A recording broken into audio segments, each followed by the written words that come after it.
ఓట్లు ఉన్న ప్రాంతం ఈ ప్రాంతం ఎక్కువ పడింది. ఈస్ట్ గోదావరి, వెస్ట్ గోదావరి తర్వాత విశాఖపట్నం అయితే 5 లక్షల ఓట్లు పడ్డాయి. ఒక్కొక్క నియోజకవర్గంలో 70-80 వేల ఓట్లు పడ్డాయి. ఇక్కడ కూడా రమేష్ గారిని మీరు ఎంపీగా గెలిపించారు, అనిత గారిని ఎమ్మెల్యేగా గెలిపించారు.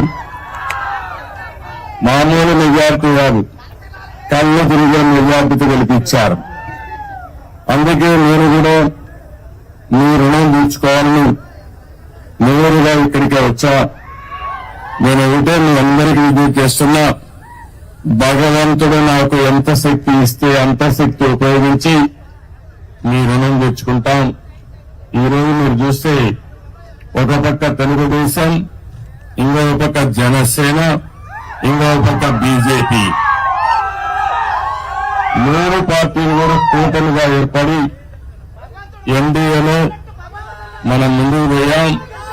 మీరు చూస్తే ఏదైతే అరాచకాలు చేసిన వ్యక్తిని, తప్పులు చేసిన వ్యక్తిని ప్రజాకోర్టులో ఏ విధంగా శిక్షించారో మొన్న ఎన్నికలకు ఉదాహరణ మాత్రం. ఎవరైనా సరే రాజకీయాల్లో విర్రవీగితే వాళ్ళని కరెక్ట్ చేసే శక్తి మా ప్రజానీకానికి ఉంది. అదే మొన్న జరిగింది. ఈరోజు నేను ఎన్నోసార్లు మేమందరం చెప్పాం, ప్రజలు గెలవాలి, రాష్ట్రం నిలదొక్కోవాలి. ప్రజలు గెలిచారు, గెలిపించారు. రాష్ట్రం నిలదొక్కోవడానికి మా బాధ్యత మేము చేస్తాం.